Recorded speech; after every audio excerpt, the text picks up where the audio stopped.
नमस्कार and welcome you all to WiFi study 2.0। Now हाल ही में कुछ ऐसा हुआ है जिससे इंडियन पासपोर्ट अभी तो नहीं मगर आने वाले कुछ सालों में डेफिनेटली बहुत ज़्यादा स्ट्रांग बन के उभरेगा। रशिया ने रिसेंटली आपने सुना होगा ई वीज़ा की फैसिलिटी लॉन्च कर दी है इंडियंस के लिए। ये देखो रशिया ने किया है उन सेलेक्ट कंट्रीज के लिए जिनके साथ रशिया कहता है कि इनके रिलेशंस बहुत स्ट्रांग है, क्योंकि आज के समय रशियंस ट्रैवल नहीं कर सकते यूएस में या फिर वेस्टर्न यूरोप में। तो जिन कंट्रीज के साथ रशिया के ट्रेडिशनली स्ट्रांग रिलेशंस हैं वहां पर ट्रैवलिंग ये काफी आसान कर रहे हैं।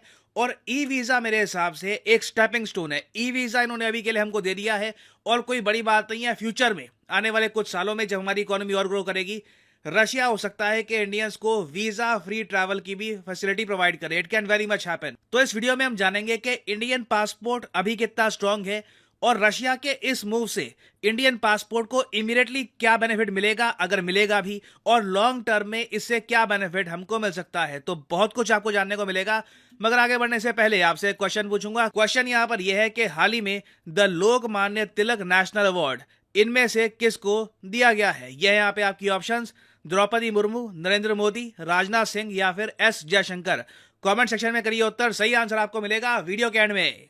अच्छा, एक देश का पासपोर्ट कितना स्ट्रांग है ये कौन डिसाइड करेगा? यूजुअली ये डिसाइड करते हैं indexes. For example Henley passport index बहुत ही फेमस है।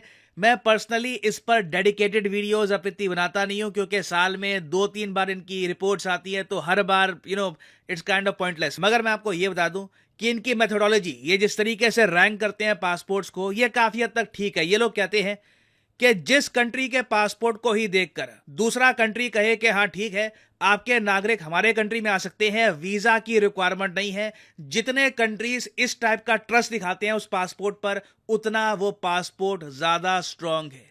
इंडिया के केस में अगर हम देखें तो क्या हमारा पासपोर्ट स्ट्रांग है, वीक है? देखिए ओवरऑल दुनिया से अगर हम कंपेयर करें तो हमारा पासपोर्ट अभी कमजोर पासपोर्ट की श्रेणी में आएगा, क्योंकि हमारे पासपोर्ट की जो रैंकिंग है ये 81 है। रिसेंटली पता नहीं कुछ आर्टिकल्स ने लिख दिया रहा कि 80 है, मगर आप अगर हेनली पासपोर्ट इंडेक्स में जाकर देखोगे, it is clearly written over here 81st rank है इंडियन पासपोर्ट की। और ये रैंकिंग ऑनेस्टली थोड़ी सी डिसअपॉइंटिंग है, क्योंकि कई कंट्रीज हैं जो जियोपॉलिटिकली इंडिया से काफी कमजोर हैं, जैसे कि रवांडा, किर्गिस्तान, घाना। हम लोगों को आराम से टॉप 50 में होना चाहिए पासपोर्ट रैंकिंग के मामले में। और आने वाले कुछ सालों में आप देखोगे पॉसिबिलिटी बनेगी कि एक तरफ इंडियन पासपोर्ट ज्यादा स्ट्रांग होगा, दूसरी तरफ जो अमेरिकन पासपोर्ट है जिसकी रैंक यहाँ पे आप देख पा रहे हो 8 है, ये ज्यादा कमजोर होगा। अब यहाँ पे आप कहोगे ये क्यों होगा कि इंडियन पासपोर्ट थोड़ा सा स्ट्रांग होने वाला है, अमेरिकन पासपोर्ट वीक होगा? समझाता हूं आपको।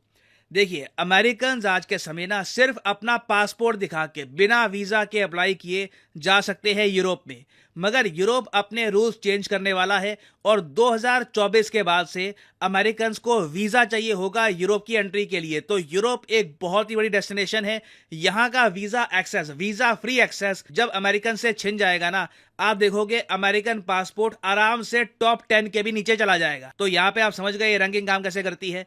नाउ इंडिया के केस में अच्छी बात यह है कि रशिया जैसे बड़े और इंपॉर्टेंट कंट्री ने इंडियंस को अब दे दी है ई वीजा की फैसिलिटी। नहीं तो वैसे आप अगर इंडियन पासपोर्ट को देखो ना, तो कोई भी बड़ा जो मेजर कंट्री है, फॉर एग्जांपल G20 कंट्री है ना, हमको वीजा ऑन अराइवल देता है। वीजा ऑन अराइवल में आप कह लीजिए ट्रैवल बहुत आसान हो जाता है। आप सीधा अपना पासपोर्ट लेकर उस कंट्री में जा सकते हो, फिर उस कंट्री के एयरपोर्ट में एक अलग से लाइन पे लगकर आपको कुछ डॉक्यूमेंट्स दिखाने हैं और आप आराम से कंट्री में एंट्री कर पाओगे। बट ये जो फैसिलिटी है आप देखोगे किसी भी G20 कंट्री ने इंडिया को नहीं दे रखी। ज्यादातर जो भी कंट्रीज आपको दिखेंगे ना जिन्होंने इंडिया को वीजा फ्री या फिर वीजा ऑन अराइवल की फैसिलिटी दी है, ये यूजुअली काफी छोटे देश है। अब यहां पे मुझे एक और बात ऐड करनी पड़ेगी कि जो ई वीजा की फैसिलिटी है ना, e visa visa on arrival और वीजा फ्री ट्रैवल से थोड़ा कमजोर होता है। ई वीजा का सिंपली मतलब यह है कि अगर अब कोई भारतीय नागरिक उसको जाना है मॉस्को में, सेंट पीटर्सबर्ग में, तो उसे रशियन काउंसलेट या फिर रशियन एम्बेसी में जाकर इंटरव्यू देने की जरूरत नहीं है, उसको समझाने की जरूरत नहीं है कि मुझको वीजा क्यों चाहिए। सब काम ऑनलाइन हो जाएगा। वो आराम से वेबसाइट पे जाकर, रशियन एम्बेसी की वेबसाइट पे जाकर वीजा के लिए अप्लाई कर सकता है।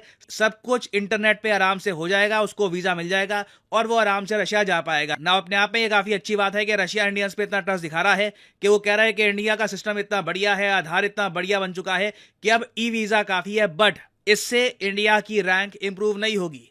मैं यहां पे आपको दिखा दूं, इस पासपोर्ट इंडेक्स की मेथोडोलॉजी में साफ साफ लिखा है कि अगर ई वीजा मिलता है किसी कंट्री को, ई वीजा की जो फैसिलिटी है ये मिलती है किसी पासपोर्ट को, तो उसे हम स्कोर देते हैं विद वैल्यू 0, कुछ नहीं मिलेगा इससे। मगर मैं आपको ये बता दूं कि जब भी एक देश किसी और कंट्री को वीजा फ्री या फिर वीजा ऑन अराइवल की फैसिलिटी देता है ना, तो उससे पहले ई वीजा ही लॉन्च होता है। तो ये एक स्टेपिंग स्टोन है। सबसे पहले नॉर्मल वीजा फैसिलिटी, फिर ई वीजा, फिर उसके बाद वीजा ऑन अराइवल और उसके बाद वीजा फ्री। तो जैसे जैसे भारत की इकोनॉमी बढ़ेगी, हमारे देश से निकलेंगे बहुत सारे इन्वेस्टर्स, बहुत सारे ट्रैवलर्स, तो अपने आप देखोगे आने वाले कुछ सालों में रशिया वीजा ऑन अराइवल दे सकता है इंडियंस को। उससे आप बिल्कुल नोटिस करोगे कि इंडिया की जो रैंक है आराम से टॉप 70 या फिर इवन टॉप 60 में जा सकती है। It can very much happen. और सिंस रशिया ये सब कर रहा होगा, जो अपने आप में एक G20 कंट्री है, जो अपने आप में दुनिया का सबसे बड़ा देश है, तो आप देखोगे उसके बाद कई और कंट्रीज ना इंडियंस को वीजा ऑन अराइवल की फैसिलिटी देना स्टार्ट कर देंगे।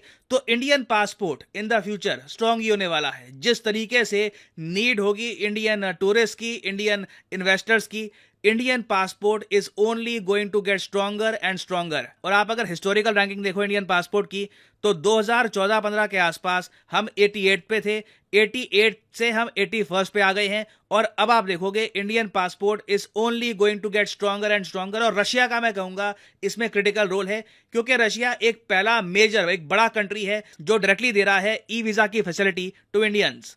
तो यहां पे आप समझ गए होंगे कि रशिया के इस एक्शन का इंपैक्ट क्या होगा। इससे रातों रात इंडियन पासपोर्ट स्ट्रांग नहीं होगा। कुछ साल रुक जाइए, 2-3 साल बाद आप देखोगे कि डेफिनेटली इंडिया की जो पासपोर्ट रैंकिंग है ये काफी ज्यादा इंप्रूव करने वाली है। ना फाइनली वापस आते हैं क्वेश्चन की तरफ कि हाल ही में इनमें से किसको सम्मानित किया गया था with the Lokmanya Tilak national award in Pune. सही उत्तर यहाँ पे है option B, the prime minister of India Narendra Modi. यहाँ पे आप देख पाओगे PM of India honoured with Lokmanya Tilak national award. याद रखिएगा एग्जाम पर्सपेक्टिव से काफी इंपॉर्टेंट है। मैं ये भी ऐड कर दूं कि आप किसी भी एग्जाम की तैयारी कर रहे हैं, चाहे एसएससी, यूपीएससी, बैंक, आप परचेज कर सकते हैं अनअकैडमी के क्वालिटी कोर्सेज। कमेंट सेक्शन में जाइए, पिन कमेंट में यहाँ पे आपको मिलेंगे link. For example let's say आपको प्रिपेयर करना है यूपीएससी के एग्जाम के लिए, तो यूपीएससी के लिंक पर यहाँ पर करिए क्लिक और यहाँ पे आप परचेज कर पाएंगे अनअकैडमी का यूपीएससी कोर्स। बट जो प्राइसेस यहाँ पर लिखे हैं, don't ever pay these prices. Simply यहाँ पर कोड डालिए PD10 and the prices will start falling and you will be able to save a lot of money. So use the code PD10 and save money. और इसी note के साथ ये है video का अंत। Thank you for listening. May the gods watch over you.